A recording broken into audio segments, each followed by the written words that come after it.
Bertemu kembali dalam cerita di Sebalik Berita dan hari ini kami bawakan laporan ketibaan Perdana Menteri Datuk Seri Ismail Sabri Yaakob di Washington DC untuk lawatan kerja selama 4 hari dan Perdana Menteri akan menyertai Presiden Joe Biden, Naib Presiden Kamala Harris dan juga pemimpin-pemimpin ASEAN lain dalam Sidang Kemuncak khas ASEAN-Amerika Syarikat yang berlangsung selama 2 hari di Washington bermula Khamis ini 12 hingga 13 Mei. Dan Sidang Kemuncak khas itu diadakan bersempena dengan ulang tahun ke-45 hubungan dialog ASEAN-Amerika Syarikat. Namun, sidang ini antara lain dijangka menyentuh beberapa isu semasa ketika dunia tertumpu kepada pemulihan ekonomi, konflik di Ukraine dan juga krisis di Myanmar antara lain. Dan kita nak membincangkan secara lebih lanjut jangkaan menjelang sidang kemuncak ini. Apa signifikannya dan sama ada ASEAN akan terus mengekalkan kedudukan yang dilihat neutral terhadap beberapa konflik ketika ini, antaranya seperti peperangan di Ukraine. Dan sudah bersedia bersama saya ketika ini Profesor Wu Wing Tai, Profesor Penyidikan di Sunway University. Dan izinkan saya teruskan dalam bahasa Inggeris. Thank you, Prof, for joining me this evening. Firstly, in general, what do you expect to come out from this ASEAN-US summit? I think the first thing that they would agree on is the condemnation of the invasion of Ukraine. And I expect there to be a call for the immediate stopping of violence in the country and a call for the discussion between the warring parties on how to resolve the conflict peacefully. And I think what they would also call for is the appointment of a special United Nations envoy to facilitate the discussion between the warring parties. And finally, I expect them to ask for Russia to allow humanitarian aid to the parts that are at war.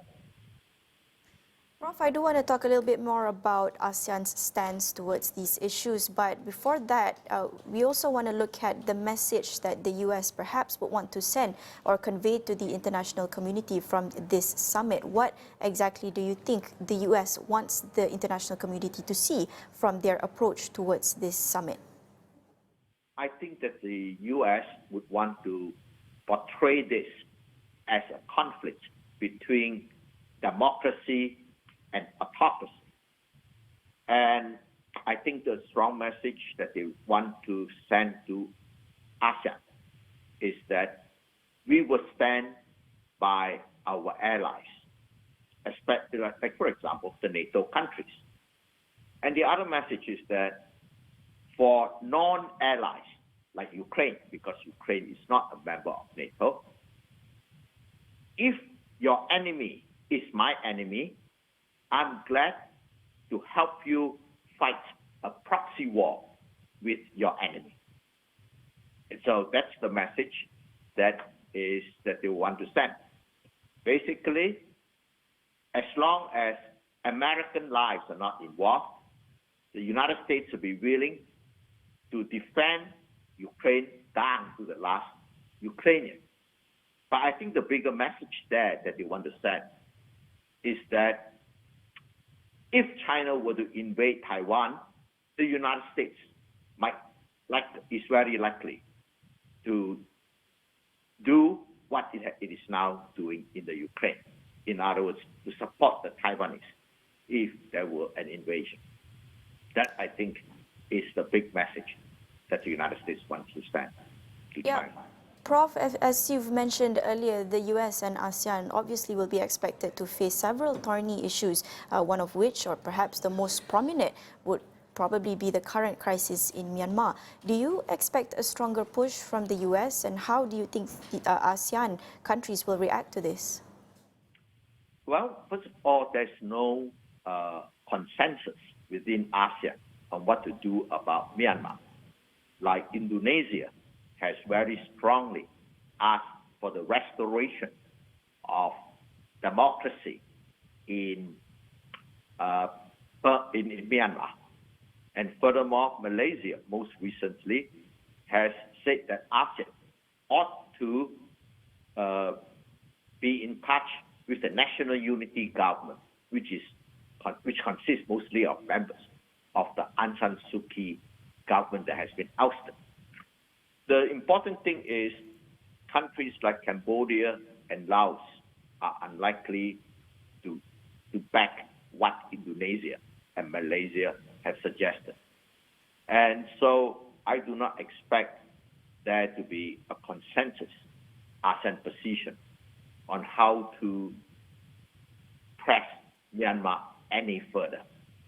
There was certainly not agreement on putting economic sanctions on Myanmar, for example. Yeah, nothing new there, as we've seen in the past year that, there's hardly any consensus being reached when it comes to handling the crisis in Myanmar. But as you've also previously mentioned, a lot of the focus will obviously be centered on Ukraine, and the Biden administration is expected to focus particularly on getting or galvanizing international opposition to this ongoing Russian invasion in Ukraine. But as we know, most of the ASEAN countries, however, has remained rather neutral in regards to this matter. So how do you think this will play out? ASEAN neutrality, will this be able to remain? ASEAN neutrality did not mean, however, being neutral on the invasion of the Ukraine, because on the UN vote in the evening of the 2nd of March, every ASEAN country except for Laos voted to deplore the invasion of Ukraine. So on Ukraine, only Laos abstained in the vote to condemn the invasion. I therefore think that the neutrality that ASEAN wants to push is that there will be that the ASEAN would not send weapons to either side of the conflict. More importantly, what ASEAN wants to push is that they want there to be neutrality in U.S.-China relations, because the U.S., in trying to galvanize opposition to Ukraine, is actually also trying to galvanize opposition to the Chinese occupation of islands in the South China Sea. But I think for Southeast Asia, to be neutral means that we do not want any expansion of the Chinese bases in the South China Sea, and we do not want to see the Americans having a permanent military presence in the South China Sea either. So, as far as neutrality is concerned, we are saying all your aircraft carriers are okay to pass through the South China Sea, but just don't hang around in that neighborhood. So our neutrality is very much geared towards with an eye towards neutrality in the U.S.-China competition here in our neighborhood. With regards to neutrality, what about Malaysia specifically? How do you think Malaysia will play their cards this time? Oh, I think Malaysia, as you know, did vote for the UN resolution on March 2nd to deplore the invasion of Ukraine. But I do not think Malaysia would want to join in any stronger action against Russia, like, for example, cutting off of trade with Russia, or not allowing Aeroflot to fly to Kuala Lumpur.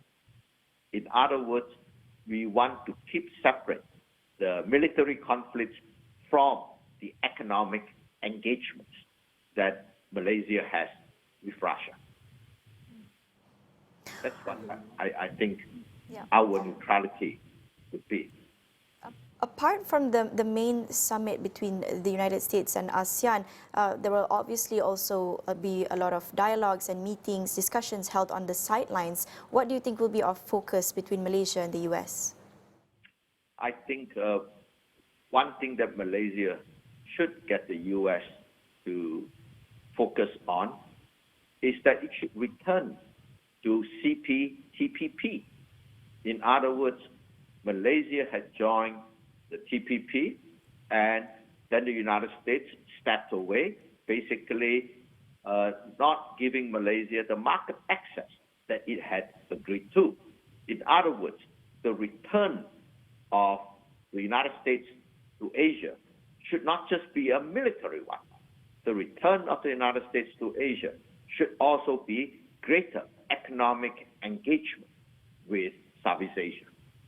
And I think that Malaysia would also want to emphasize we do not want there to be a military confrontation between China and the U.S. right on our doorstep. Yeah, Prof, you mentioned the importance of CPTPP, which might be of significant interest to Malaysia, but we've not heard much about CPTPP from the new Biden administration. Instead, what we've been hearing a lot of is the Indo-Pacific Economic Framework. What do you think of this? Well, the Indo-Pacific framework that they talk about focuses mostly on military arrangements. We are less interested in military and engagements than in economic engagements. In other words, we are in support of democracies working together, but we are not opposed to working with non-democracies on economic engagements.